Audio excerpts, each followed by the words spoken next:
she wrapped. It's over. And I think my impression is I didn't get to see her in the courtroom as you did, Arthur, but my impression was she was a disaster. She has no credibility. She was thoroughly embarrassed on the stand. And I don't even know anymore whether this jury is going to believe there was a sexual interlude. I actually think the defense did a pretty good job of suggesting she made the whole thing up to make money and to wind up extorting Donald Trump for something or to just threaten him. So I'll start with you, Arthur, because you were in the courtroom. Set the scene for us. And I know you spoke with Team Trump after the fact. What do you think? Well, you know what I think is it's funny because there were people who were sitting 2 seats away from me who were like, "Oh, Stormy did great. They didn't lay a glove on her." And then this guy, a former judge who's on my radio show every night, he's been in the courtroom every day, and he's like, "It's the best day the Trump team ever had." So it kind of depends on who you speak with. But the criminal defense attorney who conducted the cross-examination for President Trump is a woman named Susan Neckles. She's very well known in New York, and she's very experienced. And I thought she was very good. Don't forget, she started on Tuesday with her cross-examination, and that was really all about money, money, money, money, money. Because on direct, Stormy said, "Oh, I really wasn't in for the money." You know, I didn't answer your appropriate question. You said set the stage. Let me set the stage for a second because I was in the courtroom for the first time and maybe the only time. The jury.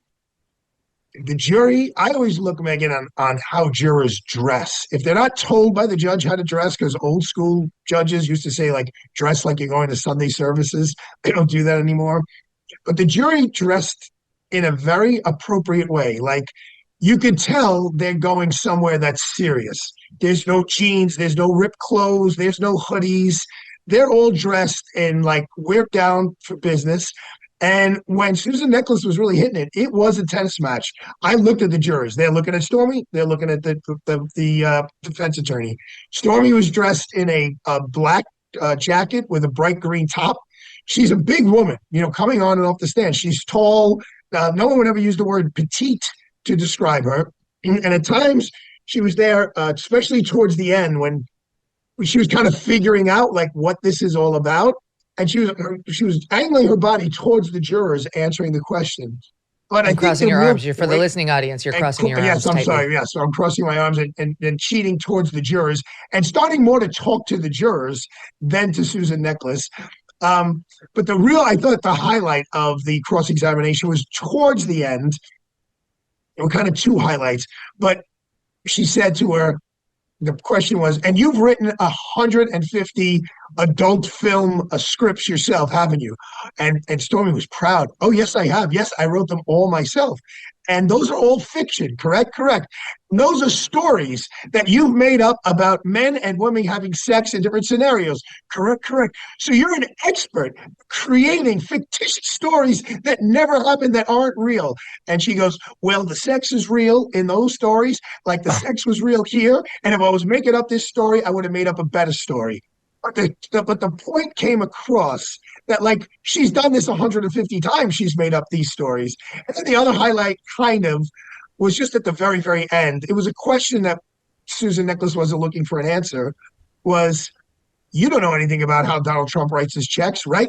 You don't know how they're logged in the books back in New York, right? You have nothing to do with his finances, correct?" "Correct." And she sat down. It was interesting. I mean, sometimes courtroom scenes can be very boring. It was not a boring day. No, I mean, her testimony was anything but boring. Mark, you do this for a living as well, and you're not wrong. Like, ask a different person, you'll get a different take, and it tends to come down to politics. We're trying to keep it out of that. We're trying to give sound legal analysis, like how did she objectively do?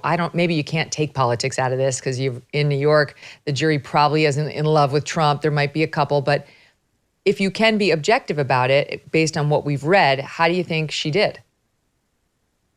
Okay, I think that the prosecution jumped the shark by getting into the areas that they did.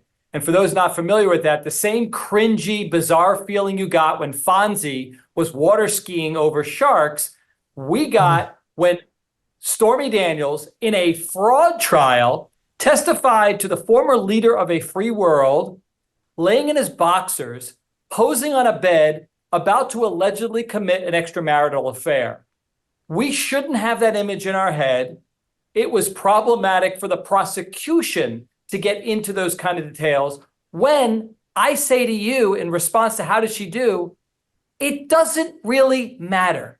And by that, I mean any good defense lawyer would get up and say, look what the prosecution did. They wanted to show bad character like they did in the Harvey Weinstein case, and they wanted to focus on something other than the issue of whether he knowingly committed fraud. Why else would they bring her in? There's proof that she was paid. It wasn't necessary. Look at the lengths that they're going to try to prove this case when they don't have any direct evidence. So how did she do? She looked horrible, as she should, the same way Cohen's going to look.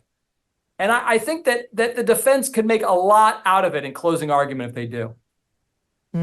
So interesting. So Phil, here's just an example of what Susan Necklace tried to do on cross-examination of Stormy Daniels. She got into, for example, and there's a lot we can go through, but we'll start here. How Stormy Daniels I wasn't in this for the money. That's not why, I sold my story, yes, but this wasn't an attempt at extortion and so on. She zeroed in on the number of ways in which Stormy has made money off of this and has touted it. And here's one example.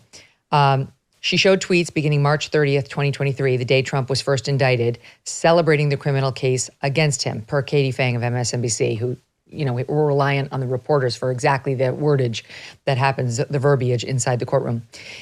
Exhibit, a photo of Daniels's online store with a candle that is titled Stormy, Saint of Indictments candle. Necklace, you're saying you are the saint of the Trump indictment. Daniels, no. Okay, so already you're not saying that? Your candle is Stormy Daniels' indictment patron saint altar candle. Like, what indictment are you talking about on the day after? Anyway, so she denies that she's saying she's the saint of the Trump indictment. Necklace, you are selling Team Stormy merchandise, making $40 each.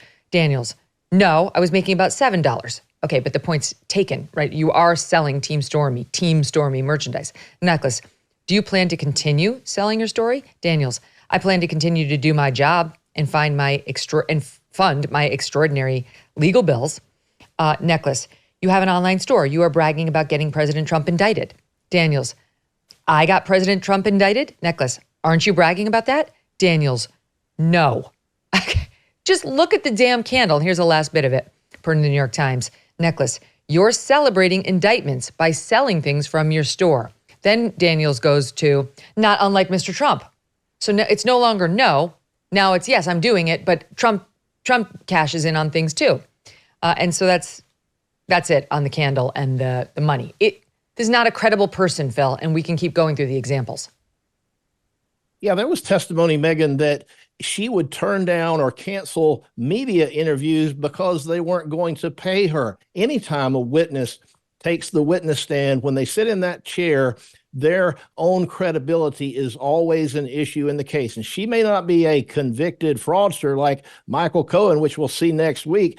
But look, if she has a financial interest in this case becoming, high profile or anything else, or just perpetuating this, pushing it forward, making sure that the case goes to trial, she has a financial interest in that. That means the jury can take all of that into consideration to determine her credibility. On top of the financial interest that she has in all of this, she never seems to be able to tell the same version of events about what's happened. So you have what's called prior inconsistent statements.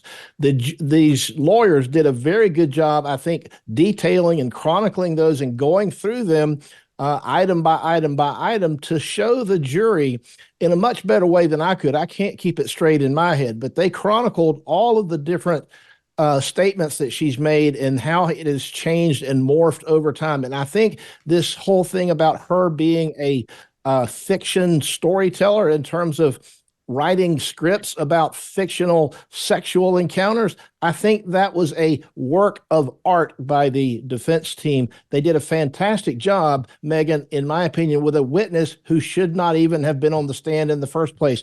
What in the hell does Stormy Daniels have to do with bookkeeping at the Trump organization? Of course, the answer to that is nothing. And if the answer is nothing, she should not have been on the stand.